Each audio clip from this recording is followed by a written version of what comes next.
Notre invité, Ségolène Royal, bonjour. Bonjour. Merci d'être avec nous. George Floyd est devenu le symbole des violences policières et racistes, sa mort. Est-ce qu'Emmanuel Macron doit s'engager? On ne l'a pas entendu. Tous les chefs d'État, je pense, doivent s'engager. Angela Merkel l'a fait, le Premier ministre canadien Trudeau l'a fait également. Mais ce qu'il faut retenir surtout, c'est ce qui se passe. Il se passe un mouvement mondial de lutte contre le racisme, qui s'inscrit d'ailleurs dans la foulée des prises de parole des victimes au sens large. Dans le mouvement MeToo, ce sont les femmes qui ont pris la parole sur les violences conjugales, sur les assassinats des femmes par leurs conjoints, etc. Ça veut dire qu'on rentre dans une société où les victimes réalisent qu'elles peuvent prendre la parole et qu'elles ne sont pas seules. Et ce mouvement mondial ne va pas s'arrêter. C'est-à-dire que ces prises de parole ne vont pas s'arrêter. Et donc, les pouvoirs politiques doivent savoir comment répondre à la fois à l'émotion, bien évidemment, mais surtout à la rationalité de ces prises de parole pour apporter des solutions. Répondre à l'émotion, ça ne veut pas dire subir le diktat des réseaux sociaux ou de l'émotion. Vous avez raison. Les mouvements sociaux, bien sûr, les mouvements sociaux, on y trouve à la fois le pire et le meilleur. Les réseaux sociaux, oui. Et de ce point de vue, c'est le meilleur qui en sort. C'est quelque chose quand même de très positif. On peut d'ailleurs inscrire dans ce mouvement mondial les manifestations pour le climat, puisque ce sont les générations victimes, c'est-à-dire les plus jeunes, qui s'estiment victimes de l'inertie des gouvernements par rapport à la lutte contre le réchauffement climatique, qui prennent la parole. Autrement dit, c'est des prises de parole de victimes qui demandent tout simplement à être respectées. Et ça, c'est quand même très positif. Ce matin, je recevais l'une des responsables du Parti Socialiste, Corinne Narassiguin, qui disait « On ne fait pas reculer le racisme en tentant de culpabiliser individuellement et collectivement les Blancs ». Vous êtes d'accord avec cela ? Oui, bien sûr, mais c'est globalement, il faut répondre aux solutions. C'est-à-dire, il faut apporter des solutions à ces problèmes de tension. Alors, les solutions, c'est quoi? C'est une discrimination positive? C'est par exemple Adidas qui décide, je ne sais pas si vous avez vu ça, qui décide d'embaucher 30% de Noirs.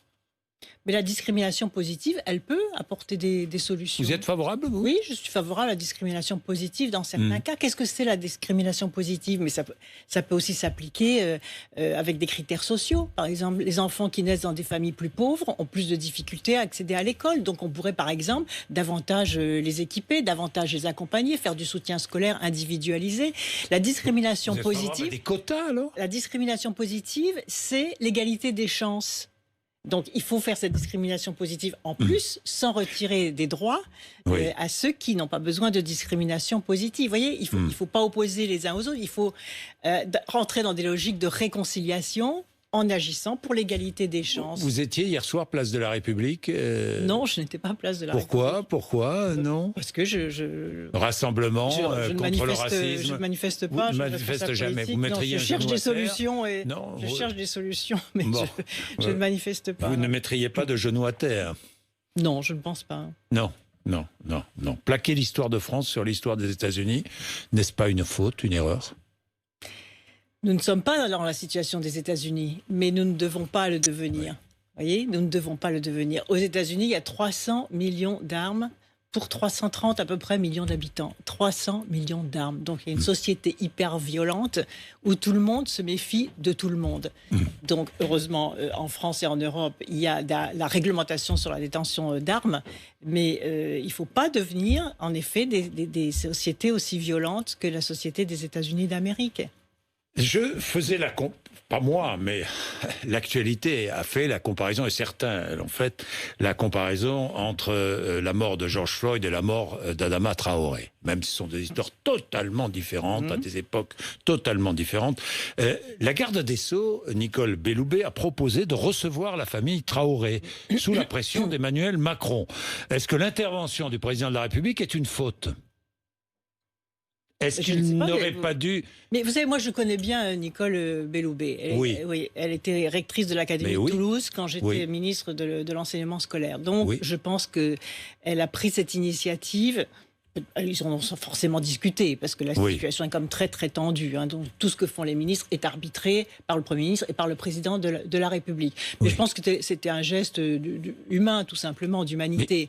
Mais c'est une erreur juridique, bien évidemment, puisqu'elle ne peut pas interférer dans une affaire qui est en instruction. Sinon, ça voudrait dire qu'elle reçoit le président de la République a demandé de se pencher sur l'affaire Traoré. Ça veut dire quoi, se pencher ? Je ne sais pas, ce sont des informations... oui.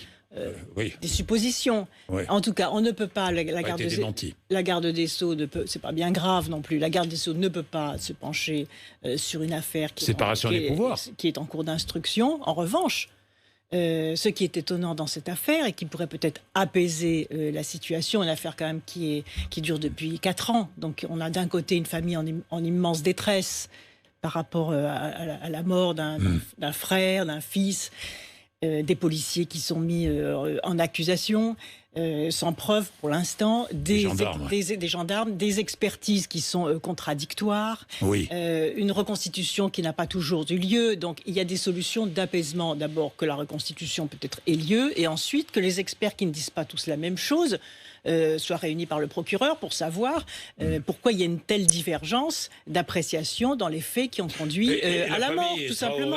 Qui a révélé cette possible rencontre, invite Nicole Belloubet à convoquer le procureur et à demander la mise en examen des gendarmes.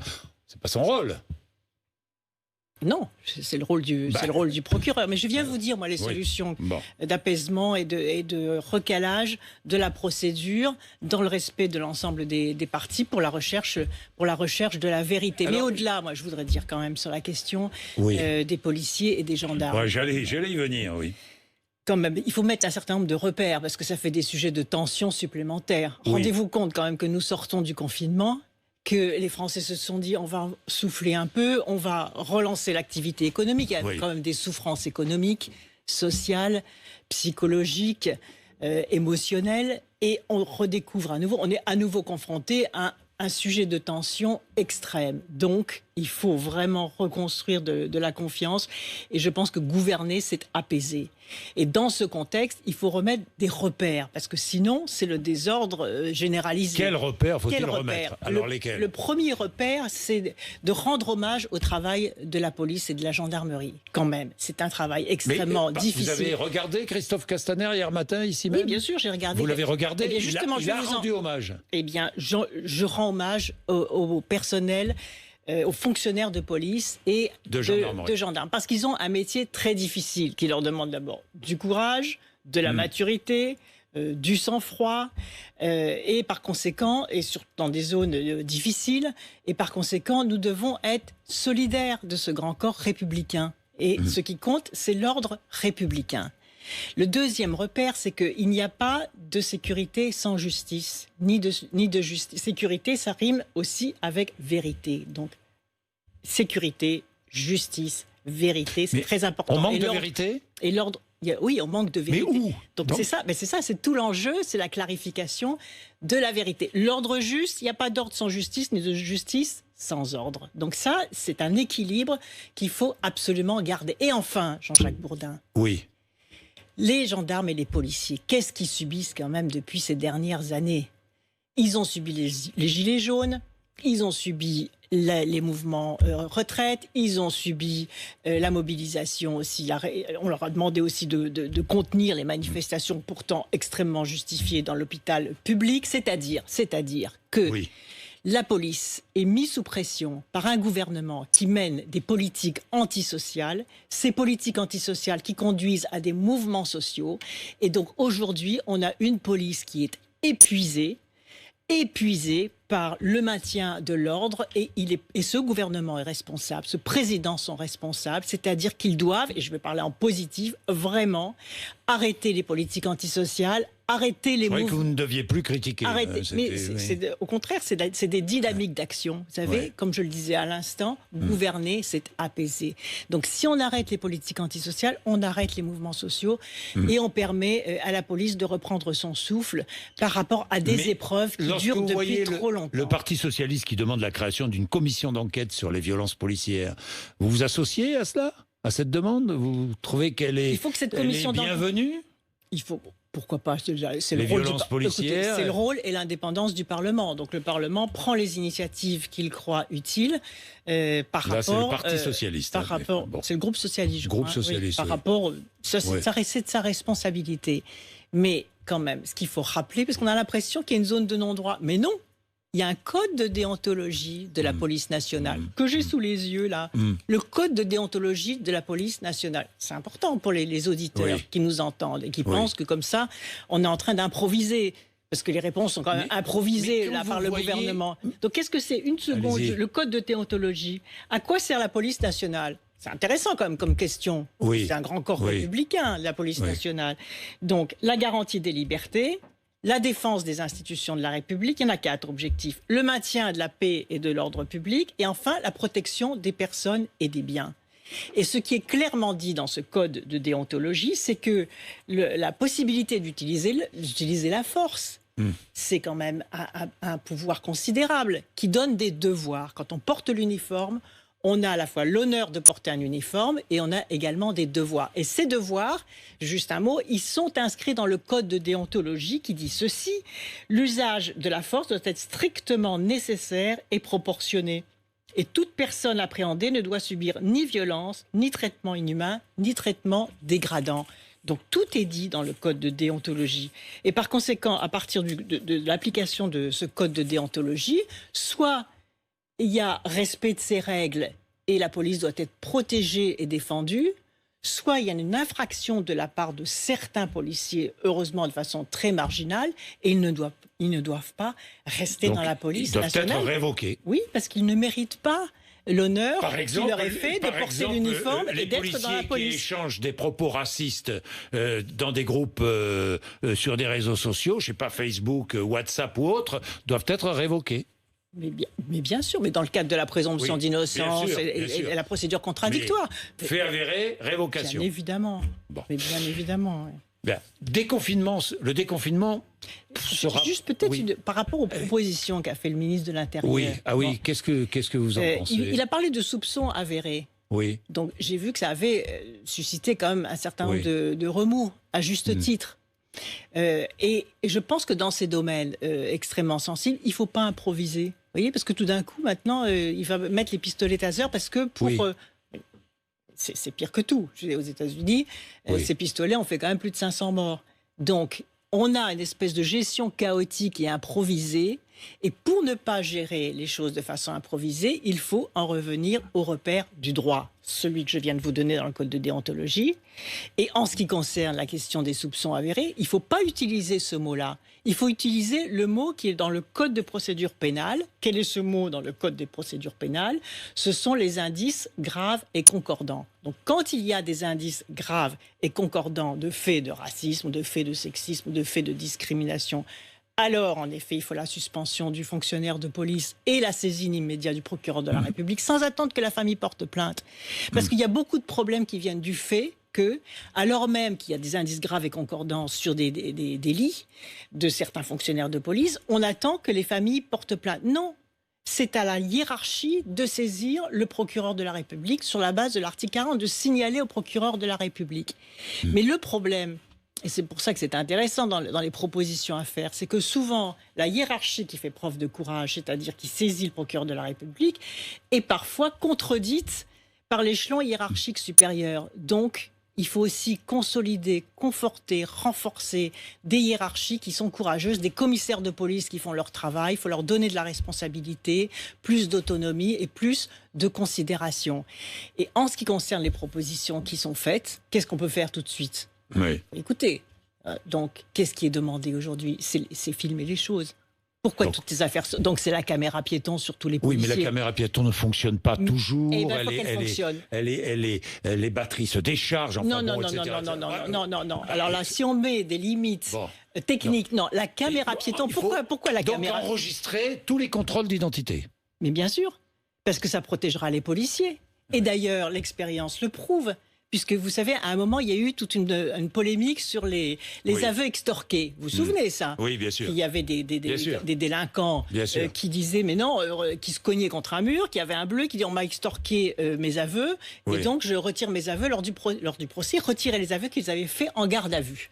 Pour arrêter ces polémiques, qui sont d'ailleurs maintenant totalement arrêtées, toutes les gardes à vue pour les affaires criminelles et pour les affaires de mineurs ont été enregistrées. Elles sont filmées. Il n'y a plus de polémique. Il n'y a plus de polémique, ni de délinquants qui sont en garde à vue et qui se cognent contre un radiateur, ça s'est vu aussi, ensuite qui ont attaqué les policiers, ni de policiers qui se comportent contrairement à leur code de déontologie. Et ça, il n'y a plus... Donc il faut enregistrer d'une manière ou d'une autre tous les contrôles d'identité. Mais bien sûr, et la caméra je pense que c'est ça qui... Chaque policier doit être équipé de caméras en intervention. Mais bien sûr, d'ailleurs ils le demandent, donc faisons-le. Et deuxièmement, il faut... rétablir la police de proximité.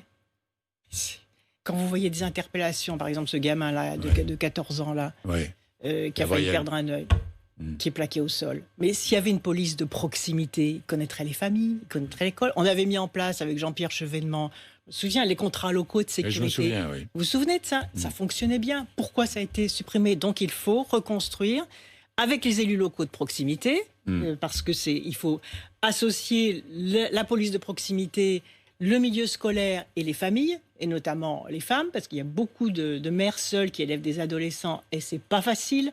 Donc il y a des adultes référents dans les quartiers, il y a des associations de quartiers. Il faut renouer ce lien de proximité dans les quartiers pour que les enfants, dès le plus jeune âge, aient le sens de l'éducation civique, des droits et des devoirs, de l'obéissance, de la bienveillance, de la réussite scolaire, etc. Et là, avec le déconfinement, je dis attention, parce que il risque d'y avoir beaucoup de problèmes dans les quartiers. Les jeunes ont été confinés, les parcs ont été fermés, les lieux de sport ont été fermés, alors que les jeunes, on le sait, il suffit d'avoir élevé des adolescents pour savoir qu'ils ont besoin de remuer, besoin de se défouler. Ils ont été confinés.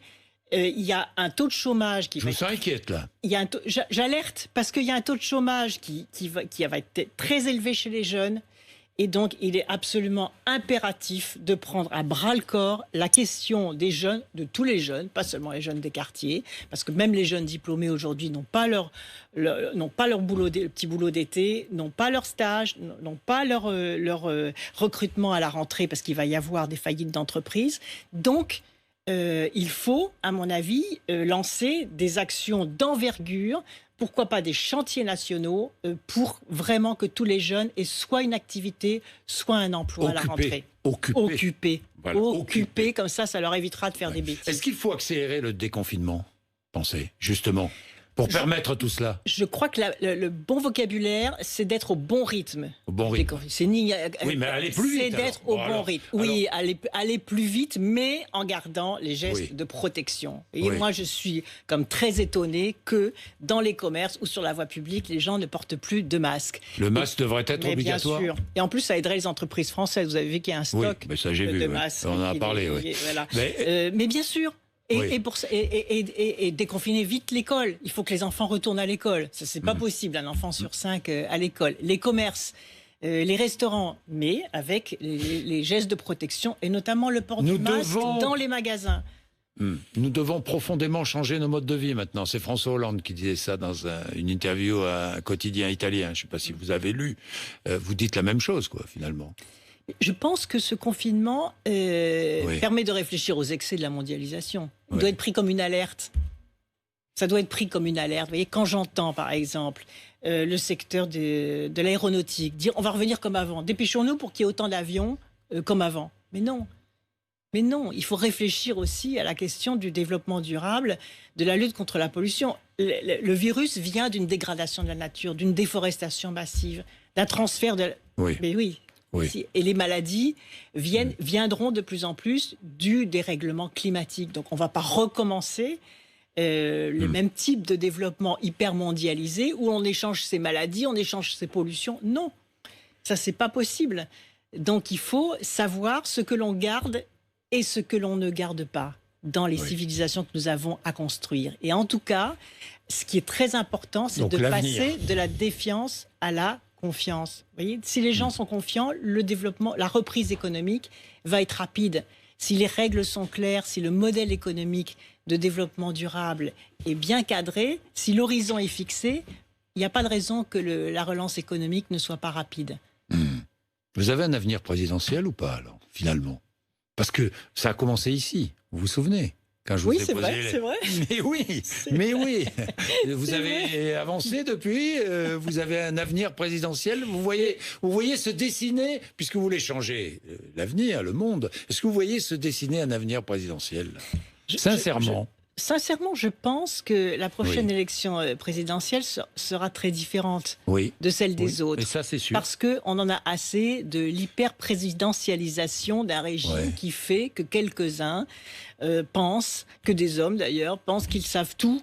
Ils décident à 2 ou 3, ils nous assènent des décisions. Et ensuite, lorsque ça se passe mal, ils disent « Ah bah si on avait réfléchi, peut-être que ça se serait passé autrement ». C'est ce qu'ils ont dit, par exemple, sur la revalorisation des métiers de l'hôpital public. Et ça faisait 1 an de conflit social, 1 an pendant lesquels nous avons été nombreux à dire il faut écouter l'hôpital public qui est au bord de l'effondrement, au bord de la dépression professionnelle. Et maintenant, ils disent « Ah bah oui, ils avaient raison ». Donc, je suis convaincue que si l'on veut qu'il y ait une alternative démocratique, sociale, écologique à ce qui se passe aujourd'hui, il va falloir en effet être prêt pour incarner cette alternative. Non, c'est pas quelque chose de personnel. Je pense. Mais collectivement, vous êtes prête? Ça sera une décision collective parce que cette offre alternative pour redresser la France et lui donner une nouvelle espérance ne pourra réussir que s'il y a une union de celles et ceux qui pensent que les valeurs humaines doivent l'emporter sur les valeurs. Vous êtes prête à vous engager pour cela? Vous le savez. Oui, vous êtes prête. Vous le savez. Bon. Mais ça sera une décision collective et ça sera conditionné par la capacité que nous aurons ou pas à nous rassembler. Bien, merci Ségolène Royal. 8h55, vous êtes sur RMC, BFM TV le matin.